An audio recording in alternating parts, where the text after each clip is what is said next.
दोस्तों नमस्कार, स्वागत है आपका वीएल स्टडी मंत्रा टिप चैनल पे। यूपी ट्रिपल एससी लेखपाल भर्ती में जो सोलर वाला प्रश्न है उसकी सुनवाई, जो सोलर वाली एसएलपी थी उसकी सुनवाई 23 जुलाई को होनी है। आपको सबको मालूम है केस जो है डायरेक्शन मैटर में है। अब देखते हैं कि 23 जुलाई को इसकी सुनवाई हो पाती है नहीं हो पाती है।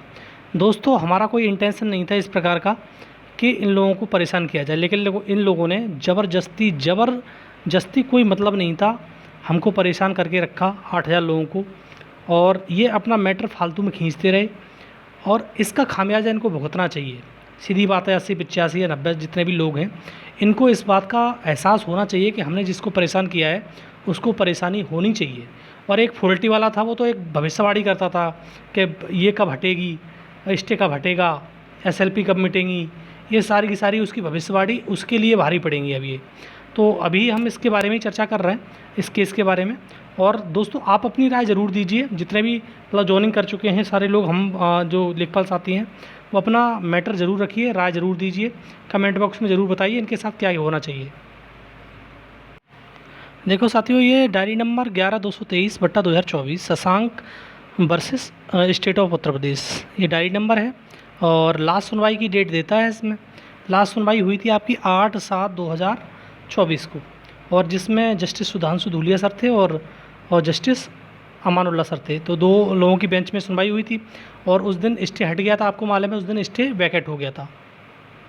लेकिन साथियों इसमें जो नेक्स्ट डेट डाल दी गई थी, अब यहाँ पर सबसे बड़ी बात यह है कि इसमें स्टेटस आप देखोगे तो pending motion hearing direction matter में है लिस्ट ऑन 23/7/2024।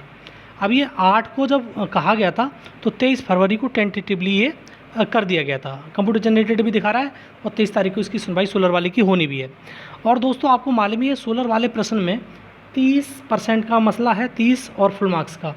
और मैं पहले से भी मैं आपसे बोलता रहा हूँ और फिर मैं बोल रहा हूँ, एक तो इसमें जो आयोग है वो बहुत ज़्यादा सक्षम है कि अपने फुल मार्क्स को डिफेंड कर ले जाएगा। आयोग कभी हारता नहीं है, ये बात समझ लेना आप। पहली बात तो ये है कि आयोग बिल्कुल एकदम फुल कॉन्फिडेंट है को अपना जो फुल मार्क्स दिया है उसने वो हर कीमत पर वो जीत ले जाएगा।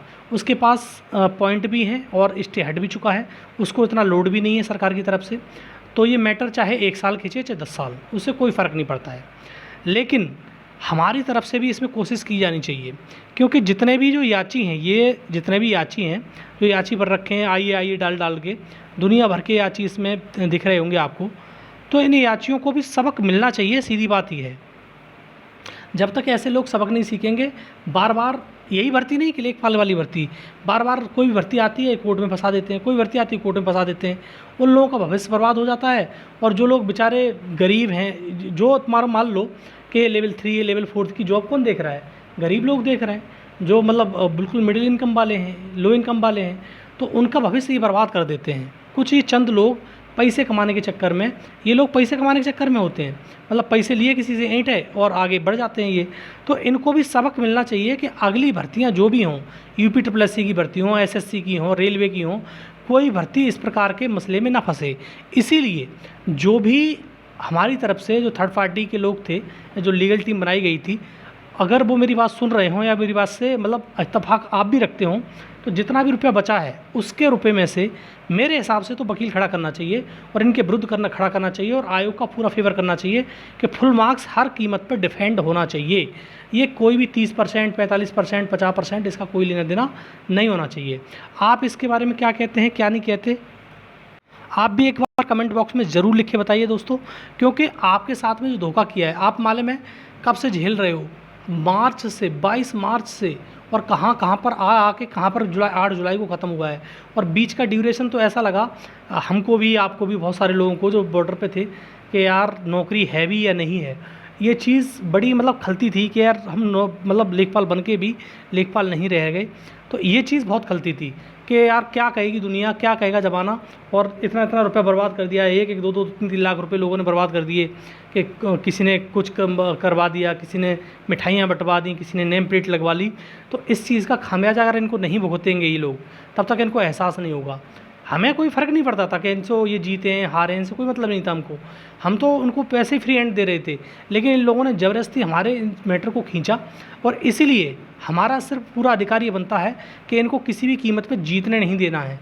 एक भी पर्सन इसमें से इधर नहीं आना चाहिए नौकरी में, बस हमारा यही ध्येय है। और आप लोग क्या चाहते हैं, और मेरा तो यही ध्येय है कि थर्ड पार्टी की जो लीगल टीम थी वो ज़रूर इस पर संज्ञान ले। अब लीनियंट बनने की कोशिश ना करे, वो वेटिंग लिस्ट वाला मामला अलग है, इससे मतलब नहीं है हमको, लेकिन ये लोग जो हैं वो ये अंदर नहीं आने चाहिए। जो SD यादव गैंग है, शशांक है, ये तुम्हारा और कौन सा कोई एक और था वो फॉल्टी ग्रुप वाला, ये लोग अंदर आए तो ये मान लेना कि ये सिस्टम बहुत बेकार हो जाएगा। तो इसके लिए लीगल टीम बिल्कुल प्रयास करे, जितना भी रुपया बचा है, और अगर चाहो रुपया अगर ये हो कि चंदा चाहिए तो चंदा देने को हम तैयार हैं, इसमें कोई दिक्कत वाली बात नहीं है। लेकिन ये लोग अंदर किसी कीमत पर नहीं आने चाहिए। अगर ये लोग आए अंदर तो ये इनका हौसला बढ़ेगा और अगली भर्तियों को ये ऐसे ही फंसाएंगे, और उन लोगों का भविष्य ऐसे ही बर्बाद होगा जैसे इस भर्ती में बर्बाद हुआ है। ठीक है, ये 5 महीना ये भविष्य बर्बाद ये होता मालूम लोगों को कि हमें नौकरी मिलनी है तो कोई दिक्कत नहीं थी, लेकिन लोगों पे तो ये तलवार लटक गई कि हमारा होगा भी कि नहीं होगा, हम होके भी बाहर निकले जा रहे हैं। ये सबसे बड़ी दिक्कत थी। और दिक्कत ये वाली थी, रिवाइज करवा दिया रिजल्ट, और अमानुल्लाह तो ये चाहते ही थे अगर हमारे जो दूसरे सर थे, धुलिया सर अगर नहीं होते तो उस दिन ये अमानुल्लाह तो रिवाइज करवा देता रिजल्ट, ज़िंदगी बर्बाद हो जाती 3-4 हज़ार बच्चों की। तो आप ये सोचो कि इन लोगों की चक्कर में ज़िंदगी बर्बाद करवा रहा था व्यक्ति वो, तो इन लोगों की ज़िंदगी बर्बाद कर रहा हमारा ध्येय होना चाहिए। हमें वेटिंग लिस्ट वालों से कोई मतलब नहीं, लेकिन इनसे बहुत ज़्यादा मतलब है कि ये व्यक्ति इसके अंदर नहीं आने चाहिए लेखपाल भर्ती में। और सभी अगर लोग इत्तेफाक रखते हों तो ज़रूर इस वीडियो को लाइक करिए और शेयर करिए, और सारे दोस्त जिसको देखिए भी जो ज्वाइन कर चुके हैं। ठीक है दोस्तों, और यही मेरा उद्देश्य था और यही मेरा ध्येय है कि ये लोग अंदर नहीं आने चाहिए किसी कीमत पर। जैसा इन लोगों ने बर्बाद किया है हमको, इनको भी हम बर्बाद करके छोड़ेंगे। धन्यवाद दोस्तों।